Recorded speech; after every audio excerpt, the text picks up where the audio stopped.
Can you be a citizen of something more than a nation? I'd wager yes, but probably not in the way you think. When I say the word citizen, probably the first thing that comes to mind is being part of some sort of community with rights and duties and actively participating in said community. Is that community necessarily limited to being a nation?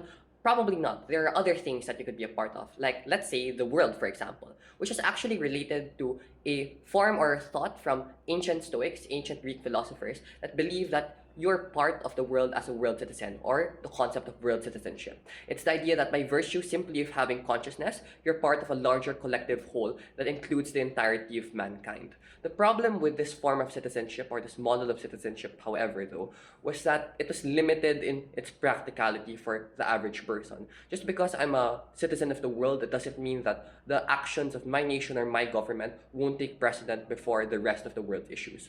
Which is why the idea of global citizenship, which has come up by recent scholars, is much more important.